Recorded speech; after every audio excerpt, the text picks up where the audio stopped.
Hello, ethics class. We are now ready to start week 5 of this term. For week 4, Friedrich Nietzsche, lesson plan 10, could have gone into week 4 or week 5. So if you're still working on that this week, that's fine. Just make sure you post it in the week 4 forum. Okay, for week 5, there's two main topics, two lesson plans. One is lesson plan 11 on environmental ethics, and one is lesson plan 12 on the topic of animal and animal rights.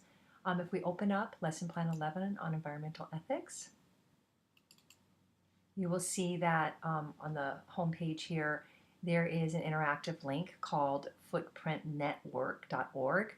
And if you click on that, you can calculate your impact based on your lifestyle on the planet. And so you select your location and it walks you through. And then at the end, you'll find out how you did in terms of um, your lifestyle and how it's impacting the planet. So go ahead and go through that. It just takes like 3-4 minutes to complete, and then you'll get a score of how you did. It will calculate your impact on the planet, and then I'd like you, if you can, to post that and a reflection of it on the participation form for credit. Okay.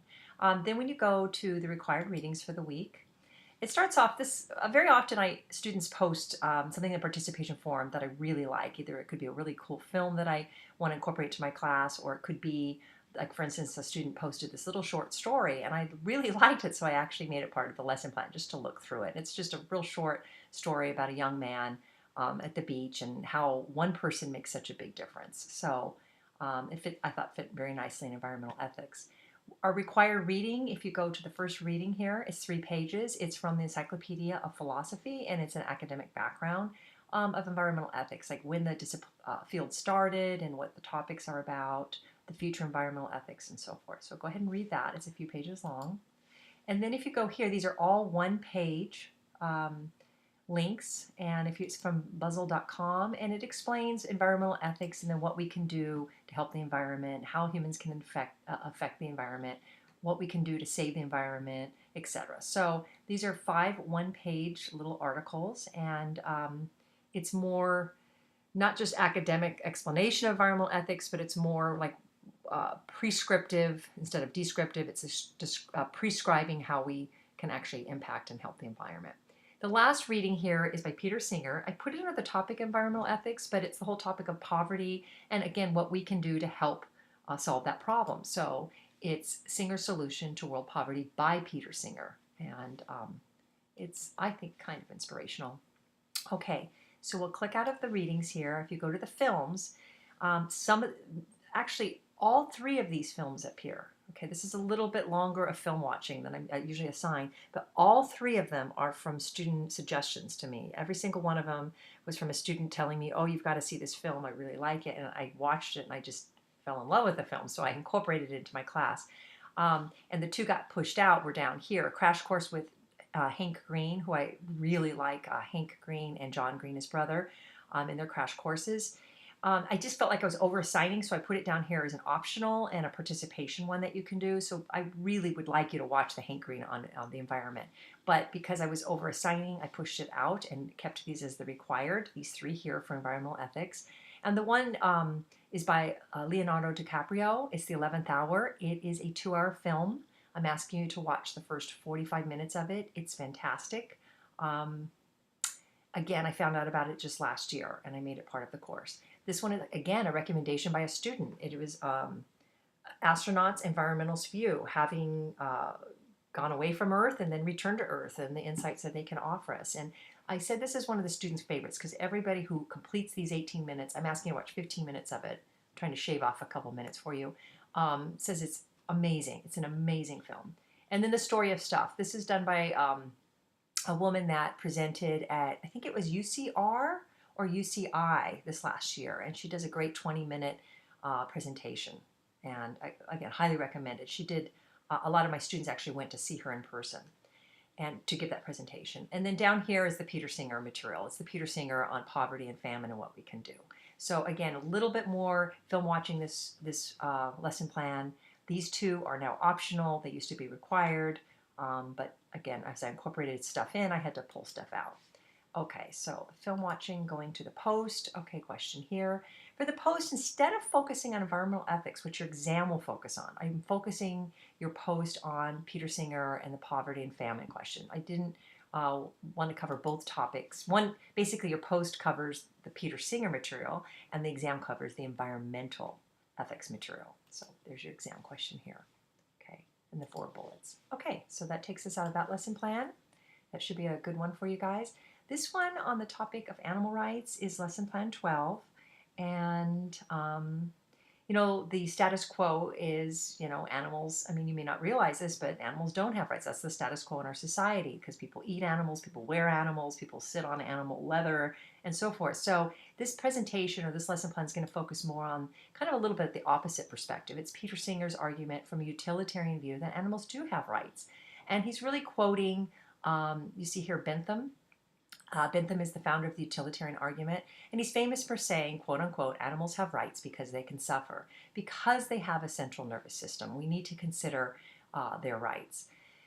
Because they have the ability to experience pain, they have the ability to reflect on that pain to some degree, and so forth. And in this article here, you can purchase it in hard copy form down here. You do not need to purchase it.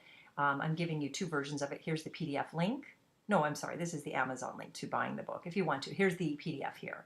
And I have notes from the professor about the article. There's one small section in the article where the author is quoting a rabbi, and the rabbi is comparing a slaughterhouse to the Holocaust. And the author of the article was quoting the rabbi, and some students get quite upset with how could they do a comparison like that. It's offensive to the Jews, but in reality, the quote comes from an HBO documentary where a rabbi is being interviewed, and that was his actual comparison. And so there's a little note explaining, let me see what I say here, just a little note about the comparison there. Okay, so it's pretty, a little bit in your face, but the argument here, why don't eat faces, is really coming from a central nervous system argument that, as again, like Peter Singer, it's going to be arguing that because one has the ability to experience pain, we have to consider their rights as living creatures on this planet. So moving out of that, the films here. Okay, again, a little longer. These 2 lesson plans have a little bit longer films. It's a little more than I'm used to. But the vegetarian Simpsons episode, that's kind of for fun. So even though it's 14 minutes and I worked it into the time here of 60 minutes, it's really something for fun. It's the whole episode without the commercials, so you can watch it in 14 minutes, and it's where Lisa decides to become a vegetarian. I thought it was a cute one to show. This is a Humane Society, just 3 minutes, okay? Not the most essential of the films. The most essential of the films is going to be Earthlings, and probably film 4 and 5, but definitely watch the 3-minute one. Blackfish documentary is on looking at SeaWorld and the controversy there. I'm not showing you the film, I'm just showing you the trailer, so it gives you a feel for what that film's about. But this is the essential one, number 4. And number 4 is a 2-hour documentary, Earthlings. It's narrated by, I hope I say his name right, Joaquin Phoenix. You'll recognize his voice there as he narrates it. It is viewer discretion. In the beginning of the film, it says, is advised because it is quite, as I say, intense, but also quite interesting. And some students are shocked when they watch that. So it's a 30 minutes that I'm requiring. If you want to watch more, and if you do watch more, always let me know that. Say you assign 30 minutes, but I watch 50 minutes or whatever, because I'm always willing to account for that and maybe offer a little extra points there. Number 5 is Peter Singer on animal rights. Again, he's a very strong proponent of that, and he's got part 1 and part 2, each are 8 minutes long. It's his presentation there. It's done very well. Now this one's optional. This one's something that a student suggested that I actually put up on the participation forum, and it's an hour presentation arguing for veganism. So none of these are really arguing for veganism. It's just looking at more the relationship of humans with animals, and we should go in the direction as best we can of nonviolence. And then this one's taking it a step further, arguing for non-dairy. So this one is a very much an optional one. And again, I got to clarify, in no way am I trying to suggest any become a vegetarian in the class. It's just examining from an ethical viewpoint the topic of animal rights. Okay, and then do animals have rights, and has Singer or Lane impacted your thinking in any ways, your post question. And then your exam question, here you are. What's the utilitarian argument, the Lane and Singer argument, the Earthlings, and the other films? So there we go. Okay. Of course, at the end of the semester, and this class may not have changed you in any way from any of the topics we covered. You may enter the class and leave the class just the same. It's just that exposing you to the different arguments allows for a wider perspective. Okay, that completes week 5. Um, Definitely week 4 and week 5 are the last 2 weeks to really be working on your research project. This is 2 weekends left before we're heading towards the final exam, which is due very soon. So make sure that you're on schedule um, and you're ready to go for next week, which is final exam week.